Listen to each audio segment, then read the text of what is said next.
Hello नमस्कार दोस्तों, मैं जगदीश सिंह आपको स्वागत करता हूं आपके यूट्यूब चैनल जेके एजुकेशन में। दोस्तों, आज के इस वीडियो में मैं आपके लिए लेकर आया हूं भारत के इतिहास से 100 महत्वपूर्ण प्रश्न एक ही वीडियो में। फ्रेंड्स, सभी एग्जाम में ये 50 से ज़्यादा बार पूछे गए हैं। तो बिना वेस्ट किए चलिए शुरू करते हैं आज का पहला प्रश्न।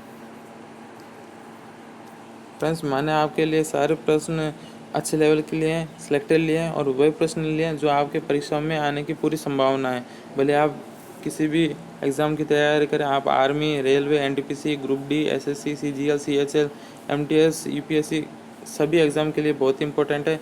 तो बिना वीडियो को स्किप किए लास्ट तक देखिए। चलिए प्रश्न नंबर पहला देखते हैं। महात्मा बुद्ध ने अपना प्रथम उपदेश कहाँ दिया था? तो इसका सही उत्तर है सारनाथ में। ठीक है फ्रेंड्स, याद रखिएगा, सारनाथ में महात्मा बुद्ध ने पहला अपना उपदेश दिया था। ये फ्रेंड्स एसएससी, सीजीएल और एसएससी में पूछा गया था पिछली बार ही, तो काफ़ी इंपॉर्टेंट है। प्रश्न नंबर दूसरा देखते हैं। प्रश्न नंबर दूसरा है, स्काईलैक्स भारत कब आया था? तो 6वीं शताब्दी में ईसा पूर्व में वे आए थे, ठीक है, भारत में। चलो प्रश्न नंबर तीसरा देखते हैं। प्रश्न नंबर तीसरा है, महान स्नानगढ़ कहाँ अवस्थित है? तो महान स्नानगढ़ है वो मोहनजोदड़ो में स्थित है। ये यूपीएससी, एमईएस और आरआरबी में पूछा गया है। मोस्ट इंपॉर्टेंट क्वेश्चन है, बहुत बार परीक्षा में पूछा गया, एग्जाम पॉइंट ऑफ व्यू से काफ़ी इंपॉर्टेंट प्रश्न है। प्रश्न नंबर चौथा देखते हैं। प्रश्न नंबर चौथा क्या फ्रेंड्स? प्रश्न नंबर चौथा है, सिंधु सभ्यता के लोगों को किस जानवर का ज्ञान नहीं था? तो इसका सही उत्तर है घोड़े का उन्हें ज्ञान नहीं था। ठीक है फ्रेंड्स, ये भी आर्मी टेक्निकल 2015 और 18 में पूछे गए। प्रश्न नंबर देखते हैं पाँचवा। प्रश्न नंबर पाँचवा क्या है? सिंधु सभ्यता के लोगों का किन सभ्यताओं से संपर्क था? तो इसका सही उत्तर है Sumeria, Elam, Mesopotamia, Iran, Bahrain और मध्य एशिया के लोगों से उनका संपर्क था। ये भी इम्पोर्टेंट है, याद रखिएगा। चलिए प्रश्न नंबर देखते हैं छठा। प्रश्न नंबर छठा क्या है?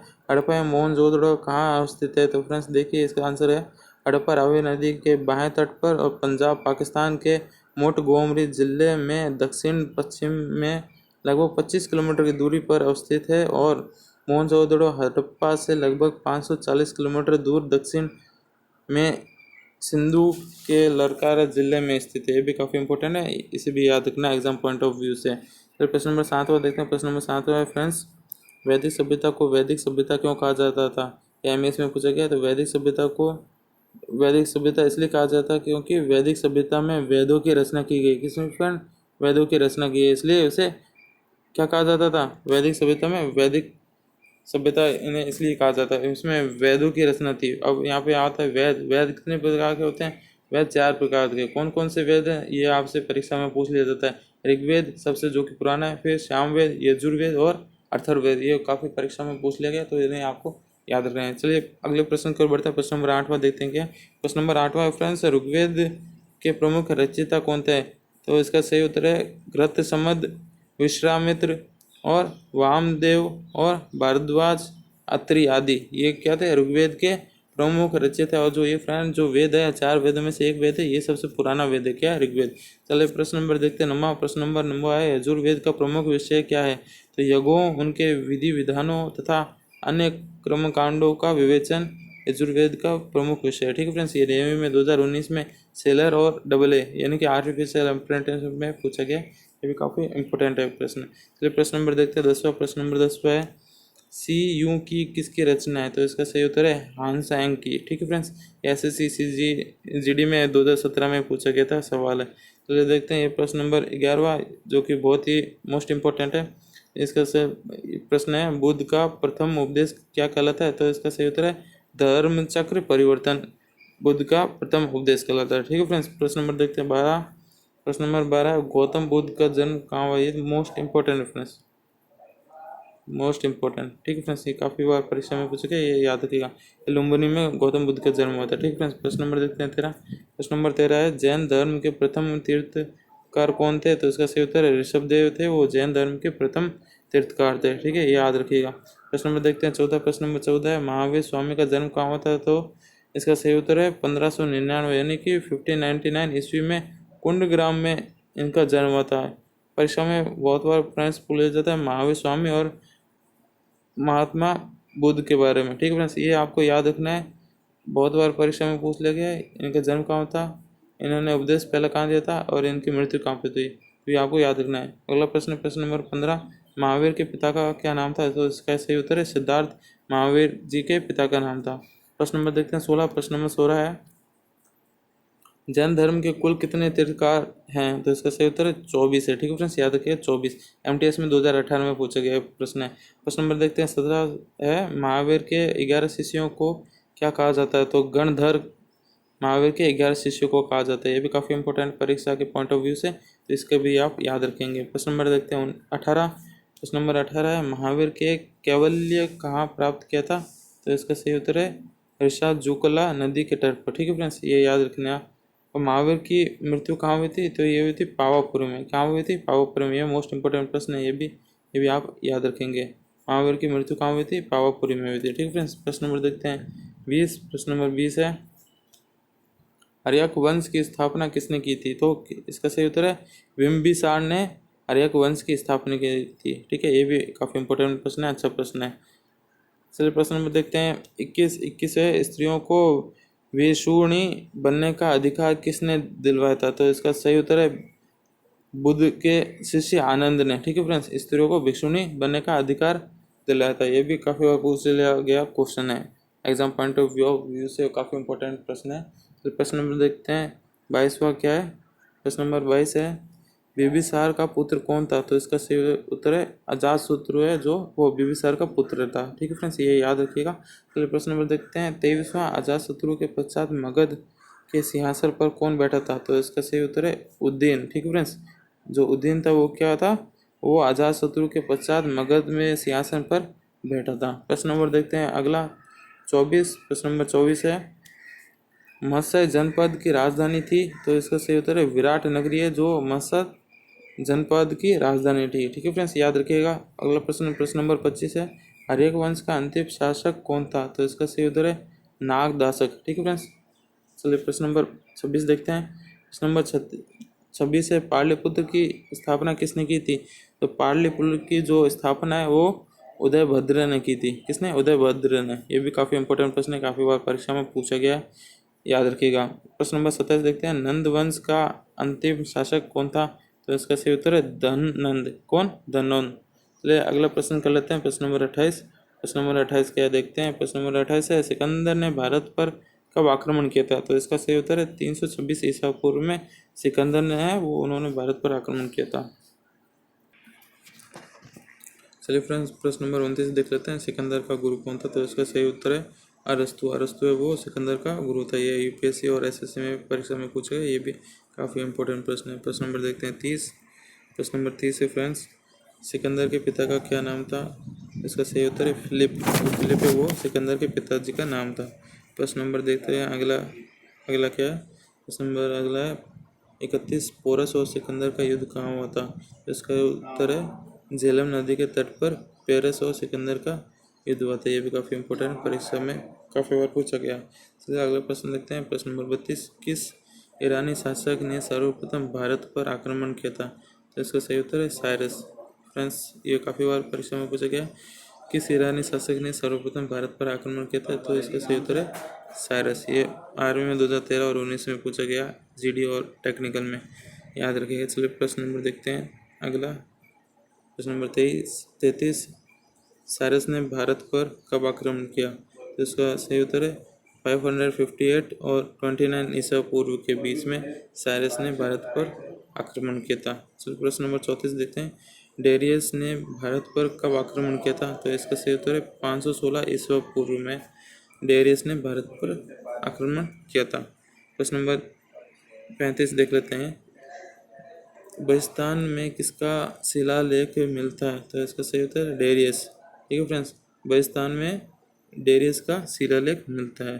प्रश्न नंबर देखते हैं 36। प्रश्न नंबर 36 है, कलिंग का युद्ध कब हुआ? तो इसका सही उत्तर है 261 ईसा पूर्व में। ये फ्रेंड्स काफ़ी इंपॉर्टेंट, मोस्ट इंपॉर्टेंट प्रश्न है, काफ़ी बार परीक्षा में पूछा गया, याद रखेंगे कि कलिंग का युद्ध कब हुआ था? तो इसका सही उत्तर है 261 ईसा पूर्व में। ठीक है फ्रेंड्स, चलिए और एक और प्रश्न उठता है कि कलिंग का युद्ध किसके बीच में बता? तो आप इसका उत्तर कमेंट बॉक्स में बताएंगे। चलिए प्रश्न नंबर देखते हैं 37। प्रश्न नंबर 37 है, चंद्रगुप्त मौर्य का गुरु एवं प्रधानमंत्री कौन था? इसका सही उत्तर है विष्णुगुप्त, जिसे चाणक्य भी कहा जाता है। वो चंद्रगुप्त मौर्य का गुरु और प्रधानमंत्री भी था। प्रश्न नंबर देखते हैं अगला। प्रश्न नंबर 38।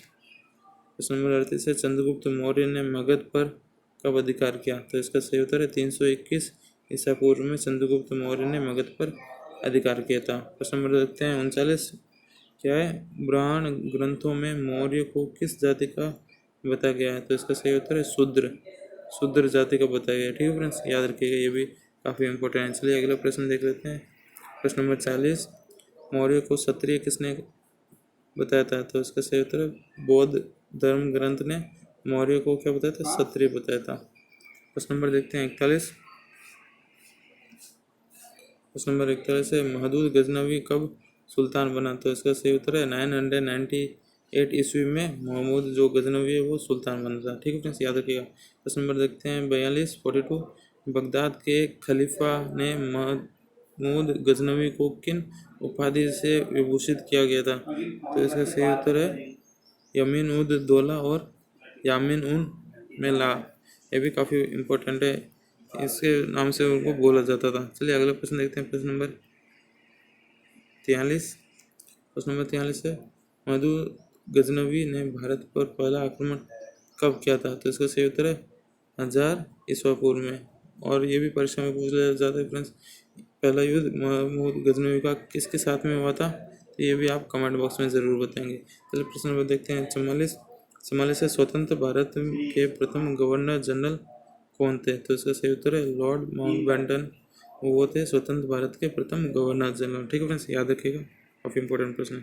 प्रश्न नंबर 45 देख लेते हैं। प्रथम गोलमेज सम्मेलन कब हुए थे? तो इसका सही उत्तर है 17 नवंबर 1930 को प्रथम गोलमेज सम्मेलन हुए थे। ये कहाँ हुए थे? लंदन में हुए थे। ठीक है फ्रेंड्स, इसकी अध्यक्षता किसने की थी? ये आप कमेंट बॉक्स में बताएंगे। चलिए प्रश्न नंबर देखते हैं 46।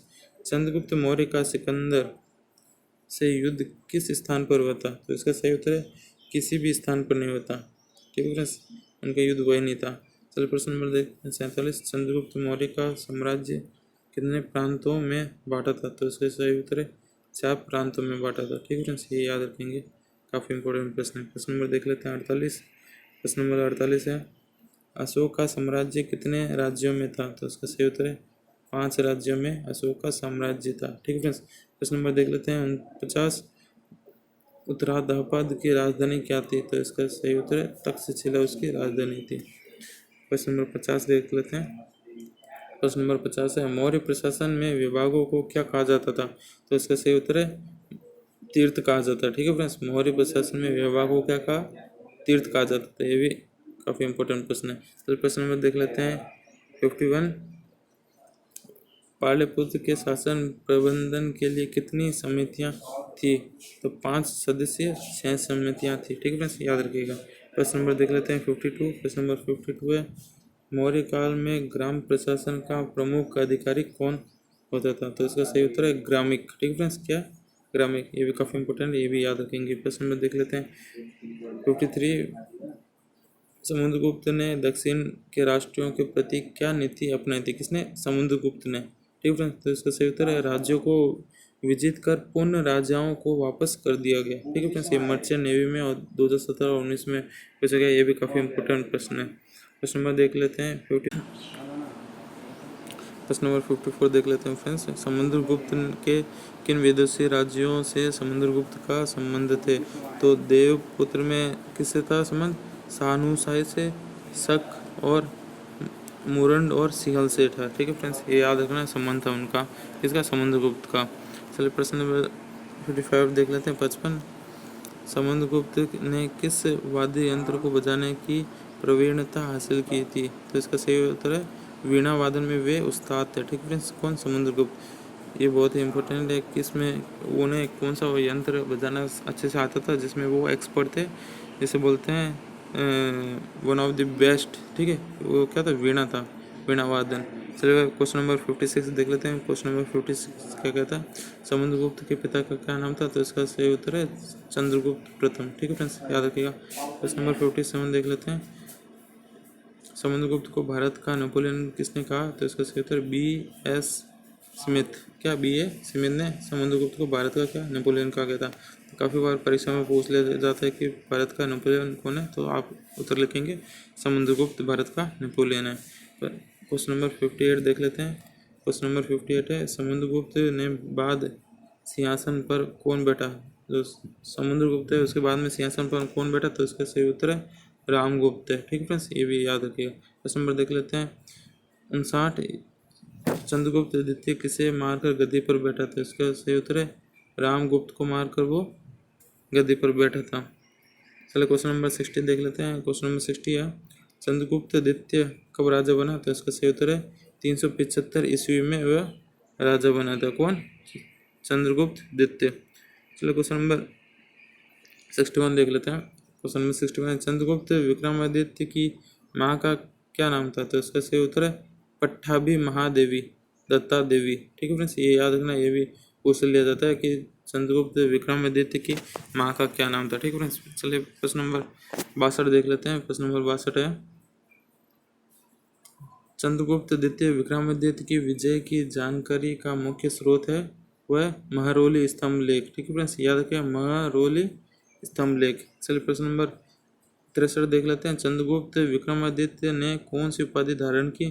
तो इसका सही उत्तर है संकारी और विक्रमादित्य, इन दोनों की चंद्रगुप्त विक्रमादित्य ने उपाधि धारण की थी। चलिए प्रश्न नंबर देखते हैं 64। प्रश्न नंबर 64 क्या है देखते हैं। चंद्रगुप्त प्रश्न नंबर 64 है चंद्रगुप्त विक्रमादित्य के समय में आने वाले चीनी यात्री का क्या नाम था? तो इसका सही उत्तर है पावन। यह काफ़ी बार परीक्षा में पूछ लिया, तो इसके भी आप याद रखें। प्रश्न नंबर 65 है किस विदेशी यात्रियों ने चंडालों का उल्लेख किया है? तो इसका सही उत्तर है फाहवान। ठीक है फ्रेंड्स, तो प्रश्न नंबर 66 देख लेते हैं। क्वेश्चन नंबर 66 है फाहवान भारत में कितने वर्ष रहा? तो इसका सही उत्तर है 6 वर्ष वो भारत में रहा था। कौन? फाहवान। नेवी में पूछा है, काफ़ी बार परीक्षा में आएगा, तो याद रखेंगे इसको भी। चलिए प्रश्न नंबर देखते हैं। क्वेश्चन नंबर 67 क्या है कालिदास की रचनाओं का नाम लिखिए? तो मेघदूत उनका सबसे फेमस जो भारत में है वो क्या है? मेघदूत। फिर बाद में कुमार संभव, फिर है रघुवंशम, फिर अभिज्ञान शकुंतलम, फिर बाद में क्या है और एक्सेट्रा, मतलब कि और बहुत सारे लिखे हुए हैं इसमें। तो मैंने सबसे पहले ये आप ये याद रखें मेघदूत, कुमार संभव और रघुवंशनम और अभिज्ञान शकुंतलम, ये काफ़ी इंपॉर्टेंट है, काफ़ी बार परीक्षा में पूछे गए हैं। तो कालिदास के इन्हें लिखा है इन सभी बुकों को। चलिए अगला प्रश्न देखते हैं। प्रश्न नंबर 68 क्या है? प्रश्न नंबर 68 है महरौली लोह स्तंभ की विशेषता क्या है? तो इसका सही उत्तर है खुले में स्थित होने के बावजूद इसमें अभी तक जंग नहीं लगी है। ठीक है फ्रेंड्स, तो ये इसका वो क्या है लोहे का क्या है बोल सकते हैं आप विशेषता या फिर एक तरह का इम्पोर्टेंस है, जिसके एक अलग से छवि है, जिससे उसमें क्या कभी आज तक उसमें जंग नहीं लगा है खुले में होने के बावजूद भी। देखिए प्रश्न नंबर देख लेते हैं 69 है उन्होंने भारत पर आक्रमण सर्वप्रथम कब किया था? तो इसका सही उत्तर है 458 में ईस्वी में उन्होंने भारत पर आक्रमण किया था। ठीक है फ्रेंड्स, ये याद रखिएगा, काफ़ी इंपॉर्टेंट है। प्रश्न नंबर 70 देख लेते हैं। हर्षवर्धन किस वंश का राजा था? तो उसका सही उत्तर है पुष्यभूति वंश का। कौन सा? पुष्यभूति वंश का राजा था। ठीक है फ्रेंड्स, चलिए अगला प्रश्न देख लेते हैं। प्रश्न नंबर 71 हर्षवर्धन के पिता का क्या नाम था? तो इसका सही उत्तर है प्रभाकर वर्धन। क्या था? प्रभाकर वर्धन, याद रखेंगे। प्रश्न नंबर 72 देख लेते हैं। प्रश्न नंबर 72 है हर्षवर्धन कब गद्दी पर बैठा था?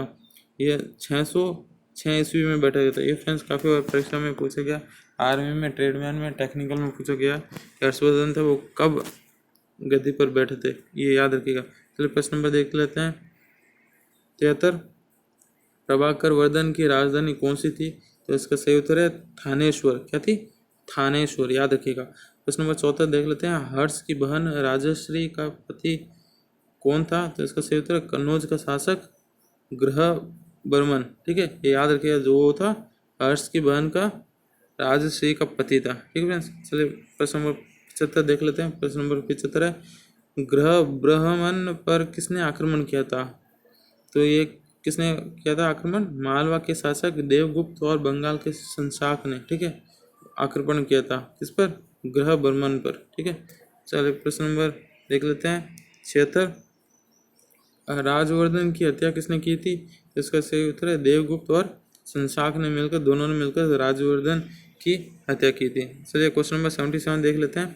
प्रश्न नंबर 77 है हर्ष ने अपनी राजधानी किसे बनाया? तो इसका सही उत्तर है कन्नौज। ये काफ़ी बार परीक्षा में पूछ लेंगे फ्रेंड्स, ठीक है, ये याद रखिएगा। हर्ष ने अपनी राजधानी किसे बनाया था? तो किस बनाया था? कन्नौज को बनाया था। ठीक है, अगला प्रश्न नंबर देख लेते हैं प्रश्न नंबर 78 है हर्ष को किसने पराजित किया था? तो इसका सही उत्तर है चालुक्य शासक पुलकेशिन द्वितीय ने। ठीक है, पुलकेशिन द्वितीय ने हर्ष को पराजित किया था। ये भी इम्पोर्टेंट है काफ़ी एग्जाम पॉइंट ऑफ व्यू से। चलिए क्वेश्चन नंबर 79 देख लेते हैं। हर्ष प्रशासन में प्रांतों का अधिकार क्या कहलाता था? तो इसका सही उत्तर है उपकरिक कहलाता था। ठीक है फ्रेंड्स। प्रश्न नंबर 80 देख लेते हैं। हर्ष प्रशासन में भू राजस्व की दर क्या थी? तो जो उसकी रेट थी वो थी 1/6। क्या थी फ्रेंड्स? 1/6 उसकी जो थी वो रेट थी। ये भी याद रखिएगा, ये भी काफ़ी इंपॉर्टेंट कुछ है यह प्रश्न है। प्रश्न नंबर देख लेते हैं 81। प्रश्न नंबर 81 में फ्रेंड्स हर्ष ने घाटों पर कौन सा कर लगाया था? तो इसका सही उत्तर खेवा कर लगाया था। किसने? खेवा कर। ये काफ़ी बार पूछ लिया गया था, ये खेवा कर क्या है, किसने लगाया था? ये हर्ष ने लगाया था। और जो उस कर को कहा जाता है उसको खेवा कर कहा जाता। चलिए प्रश्न नंबर देख लेते हैं 82 प्रश्न है। हर्ष द्वारा रचित ग्रंथों के नाम बताएं। तो इसका सही उत्तर है नागानंद, रत्नावली, प्रियदर्शिका। ठीक है फ्रेंड्स, ये काफ़ी इंपॉर्टेंट प्रश्न है, ये आपको याद रखने। चलिए क्वेश्चन नंबर 83 देख लेते हैं। क्वेश्चन नंबर 83 है हर्ष के दरबारी कवि कौन थे? तो इसका सही उत्तर है मयूर, मातंग, बाणभट्ट और दिवाकर। ठीक है फ्रेंड्स, ये हर्ष के दरबारी कवि थे। ये काफ़ी बार परीक्षा में पूछा गया है, तो इसको भी आपको याद रखना है। चलिए क्वेश्चन नंबर देख लेते हैं 84। कन्नौज महासभा का उद्देश्य क्या था? तो इसका सही उत्तर है बौद्ध धर्म की महायान शाखा का प्रचार करना। ठीक है फ्रेंड्स, किसका? बौद्ध धर्म महायान शाखा का प्रचार करना। ये भी काफ़ी इंपॉर्टेंट प्रश्न है। चलिए प्रश्न नंबर 85 देख लेते हैं। हर्ष के काल में राज्य की आय का कितना प्रतिशत लोक सेवकों पर किया जाता था? तो इसका सही उत्तर है 25%। कितना फ्रेंड्स? याद रखिएगा 25%। ठीक है फ्रेंड्स, हर्ष के काल के टाइम पे। चलिए क्वेश्चन नंबर 86 देख लेते हैं। क्वेश्चन नंबर 86 से प्रयाग सभा नियमित रूप से कितने वर्ष बाद आयोजित होती है? तो इसका सही उत्तर है 5 वर्ष बाद। कितने वर्ष बाद फ्रेंड्स? 5 वर्ष बाद। चलिए क्वेश्चन नंबर 87 है प्रयाग महासभा कब आयोजित हुई? तो इसका सही उत्तर है 644 ईस्वी में। कब? 644 ईस्वी में, ये याद रखिएगा। चलिए प्रश्न नंबर देख लेते हैं 88। किस इतिहासकार ने राजपूतों को क्षत्रिय बताया था? तो इसका सही उत्तर है गौरी शंकर ओझा और सी.वी. वैद्य ने। ठीक है फ्रेंड्स, ये भी काफ़ी इंपॉर्टेंट प्रश्न है कि किस इतिहासकार ने राजपूतों को क्षत्रिय बताया था कि भाई हाँ जो ये राजपूत है ये वो क्षत्रिय हैं। तो ये बताया था गौरी शंकर ओझा और सी.वी. वैद्य ने। तो फ्रेंड्स इस वीडियो के लिए मैंने आपके लिए काफ़ी मेहनत की है, तो प्लीज़ इसे, अगर आपको अच्छा लगे ये वीडियो, प्लीज़ इसे लाइक करें, सब्सक्राइब करें, अपने फ्रेंड्स के साथ में शेयर करें और साथ ही साथ में बेल आइकन जो आपको दिख रहा है नीचे उसको भी प्रेस कर लें ताकि हमारे आने वाली वीडियो की नोटिफिकेशन आपको टाइम टू टाइम मिलती रहे। चलिए फ्रेंड्स प्रश्न नंबर देख लेते हैं। क्वेश्चन नंबर 89 क्या कहता है? क्वेश्चन नंबर 89 है फ्रेंड्स राजपूतों की उत्पत्ति का अग्निकुंड का सिद्धांत किसने प्रतिपादित किया? तो इसका सही उत्तर है कवि चंद्रराय ने पृथ्वीराज रासो में। ठीक है फ्रेंड्स, ये भी इम्पोर्टेंट ही मान सकते हैं, मगर इससे जो पहले वाला था वो काफ़ी इम्पोर्टेंट था। चलिए प्रश्न नंबर 90 देख लेते हैं। राजपूतों की विदेशियों से उत्पत्ति का सिद्धांत किसने प्रतिपादित किया था? ये काफ़ी इंपॉर्टेंट प्रश्न है। तो किसने किया था? कर्नल टाड ने किया था। किसने किया था? कर्नल टाड ने किया था। चलिए क्वेश्चन नंबर 91 देख लेते हैं। गुज्जर प्रतिहार वंश का अंतिम शासक कौन था? तो यशपाल था, जो क्या था? गुज्जर प्रतिहार का वंश का अंतिम शासक था। प्रश्न नंबर 92 देख लेते हैं। कन्नौज के गढ़वाल वंश का संस्थापक कौन था? तो इसका सही उत्तर है चंद्रदेव। ठीक है फ्रेंड्स। तो क्वेश्चन नंबर 93 देख लेते हैं। जयपंच किस वंश का शासक था? तो इसका सही उत्तर है गढ़वाल। ठीक है फ्रेंड्स, किसका? गढ़वाल का। Question number 94। चंडेल राजवंश की स्थापना किसने की? तो इसका सही उत्तर है नतरुक। ठीक है फ्रेंड्स, ये वाला जो मैंने आपको बोला गढ़वाल, ये काफ़ी इंपॉर्टेंट प्रश्न है, पिछले बार यूपीएससी में भी आया था। जो जयचंद है वो किस वंश का जो शासक था, वो कहाँ का था? गढ़वाल का था। ठीक है फ्रेंड्स, काफ़ी इंपॉर्टेंट है, याद रखिएगा। प्रश्न नंबर 95 देख लेते हैं। खजुराहो के प्रसिद्ध मंदिरों का निर्माण किस वंश के शासकों ने किया? तो चंदेलों ने किया था। किसने? चंदेलों ने किया था। चलिए क्वेश्चन नंबर 96 देख लेते हैं। क्वेश्चन नंबर 96 है चौहान वंश का संस्थापक कौन था? तो वासुदेव चौहान वंश का संस्थापक था। क्वेश्चन नंबर 97 देख लेते हैं। सिंध पर विजय किस अरब आक्रमणकारियों ने हासिल की? तो इसका सही उत्तर है मोहम्मद बिन कासिम ने। किसने फ्रेंड्स? मोहम्मद बिन कासिम ने। चलिए क्वेश्चन नंबर 98 देख लेते हैं।